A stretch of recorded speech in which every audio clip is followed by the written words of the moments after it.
à toutes et à tous, je suis très contente de vous retrouver dans une nouvelle vidéo qui sera une vidéo un petit peu différente puisque aujourd'hui je ne vais pas vous parler de littérature mais je vais vous parler quand même de l'outil principal de la création littéraire. Je vais vous parler de langue et plus spécifiquement de langue française. Si vous me suivez sur cette chaîne depuis un moment ou peut-être que vous l'avez tout simplement remarqué à partir du moment où vous m'avez entendu parler, je ne suis pas française, je suis suisse et j'ai toujours vécu dans le canton de Genève et dans la ville par ailleurs du même nom, dans la partie de la Suisse que l'on appelle la Suisse romande, la Suisse francophone. Pour ceux et celles qui ne le sauraient pas, la Suisse, qui est donc un pays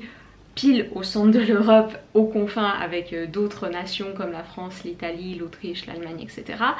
La Suisse possède 4 langues nationales, 64% de la Suisse est germanophone, 23% de la Suisse est francophone, 8% de la Suisse est italophone, plus spécifiquement dans le canton du Tessin, et on y parle également une 4e langue, on y parle le romanche, un peu moins de 1% de la population parle cette langue dans certains endroits spécifiques du canton des Grisons. Meu nome é Guido Ratti, estou a Sameiden, sou pensionou. Durante meus últimos 30 anos eu vendi as Durenses. Ora feci la guida per la destinazione Samorezza-Engiadina. J'avais envie de faire cette vidéo parce que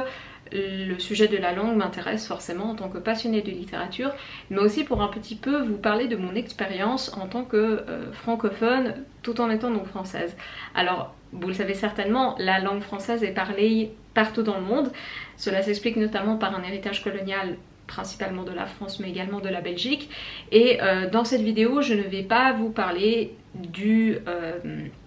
rapport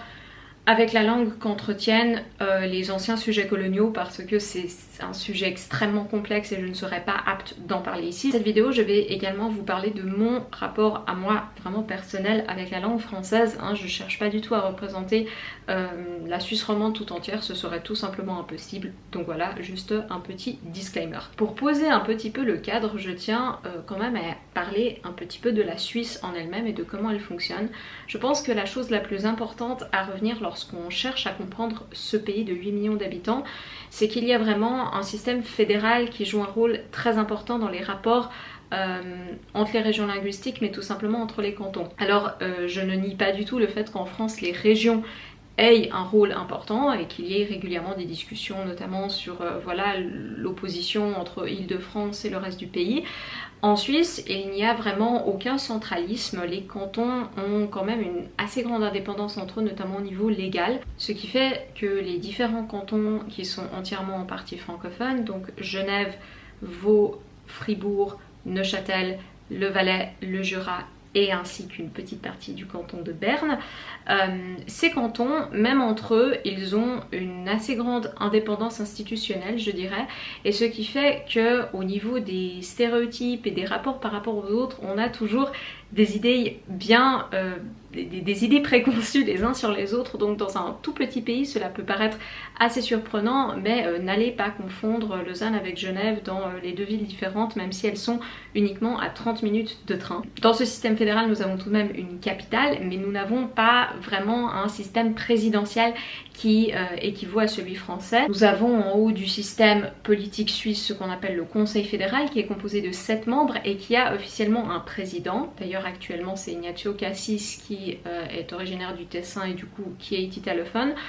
mais c'est purement un rôle représentatif qui est pris uniquement sur une année et on n'a pas du tout cette image de grandeur et je dirais toutes les associations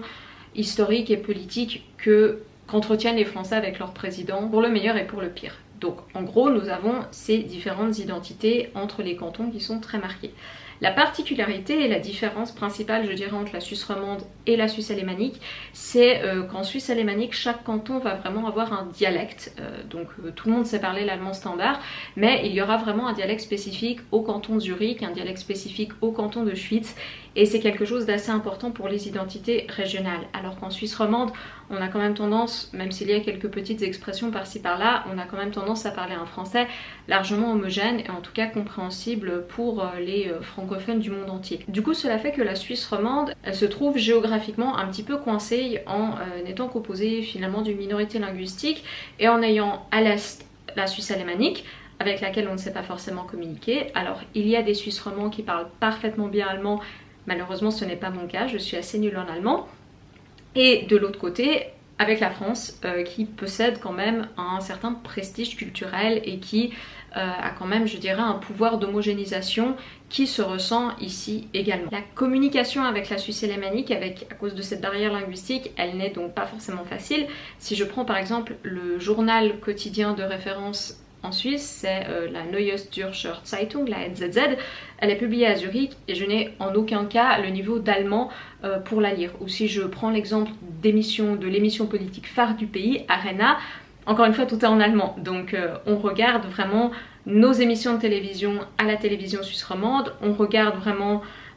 nos journaux et des fois on a quand même un petit peu une séparation entre la Suisse romande et la Suisse alémanique, même si on continue de partager cette identité suisse qui est assez importante. On a par ailleurs énormément de clichés également sur les Suisses alémaniques, ce qui peut être le résultat, je pense,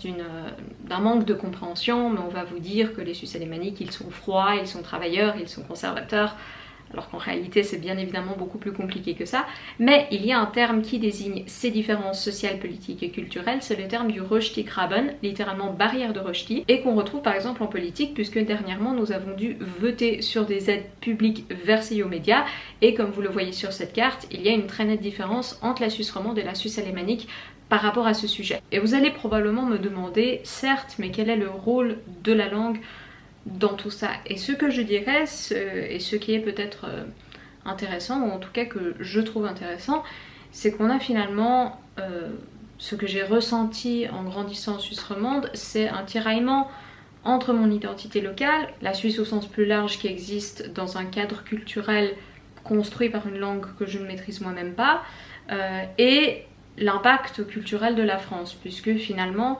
à l'école, on a toujours lu des auteurs français. Alors certes, on a également lu des auteurs suisses, mais on n'arriverait pas à s'en sortir si,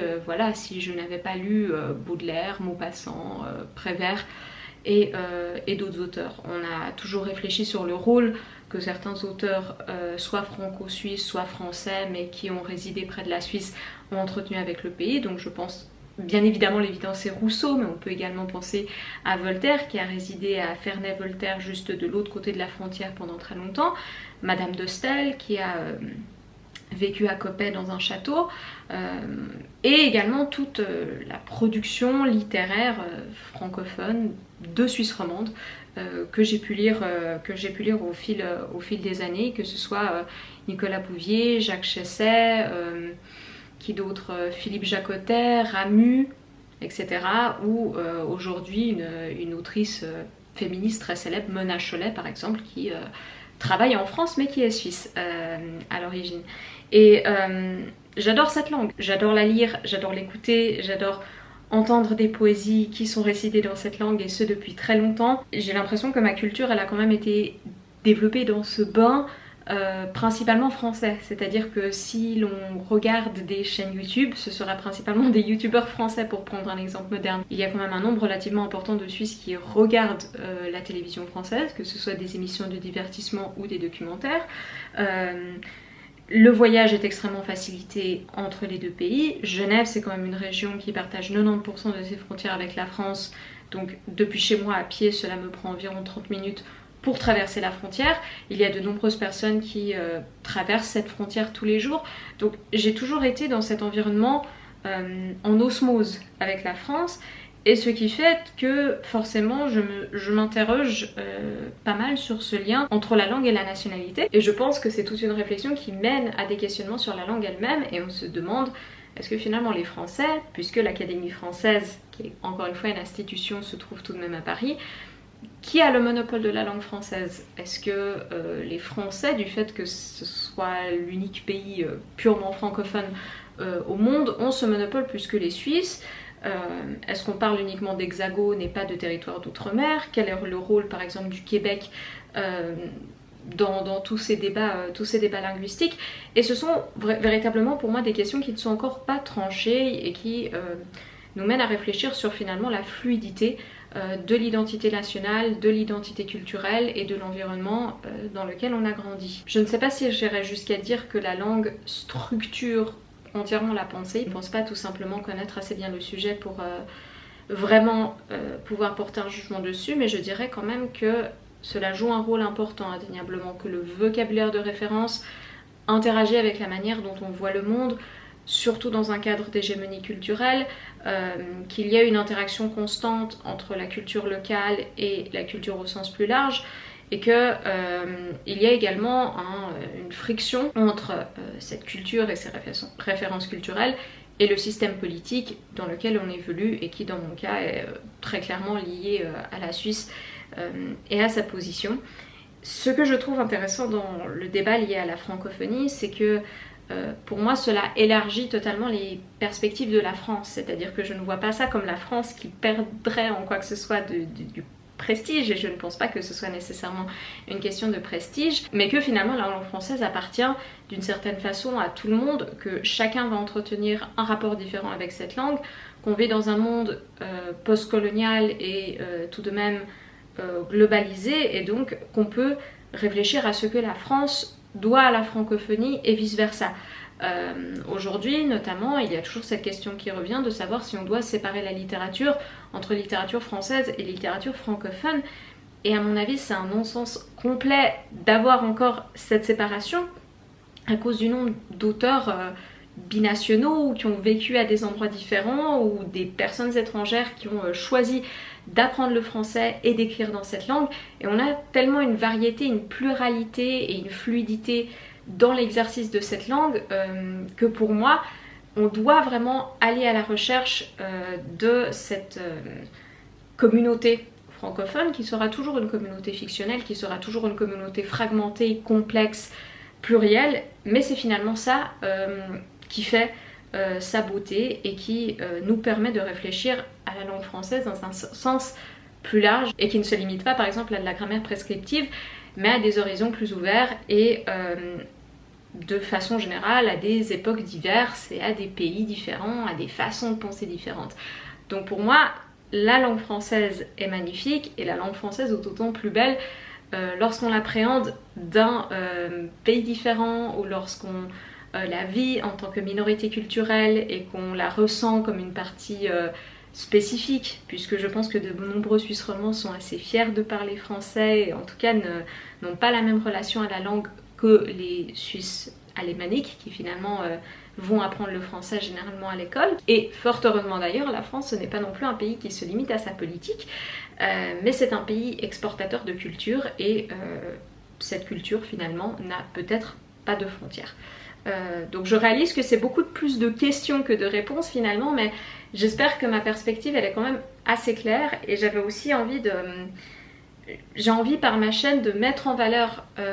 toute l'idée de francophonie et de mettre en valeur des façons différentes d'évoluer dans un environnement francophone comme on peut le trouver dans un pays adjacent à la France tel que la Suisse. Voilà, c'était une vidéo un petit peu différente pour moi, j'espère que c'est pas parti dans tous les sens. Je serais ravie au fait d'avoir vos avis en commentaire par rapport à la question de la langue française. Est-ce que vous parlez de littérature française? Est-ce que vous parlez de littérature francophone au sens plus large? Si vous êtes francophone pardon, en dehors de la France, je serais également ravie d'avoir votre avis. Que vous soyez belge, suisse, que vous soyez du Maghreb ou de pays d'Afrique subsaharienne ou au Québec ou dans des territoires d'outre-mer, c'est vraiment un sujet qui m'intéresse et j'espère que ce format de vidéo un petit peu différent vous aura également plu. Si vous êtes toujours là, je vous remercie d'être resté jusqu'à la fin et je vous dis à très bientôt pour du contenu littéraire plus régulier. Bye bye!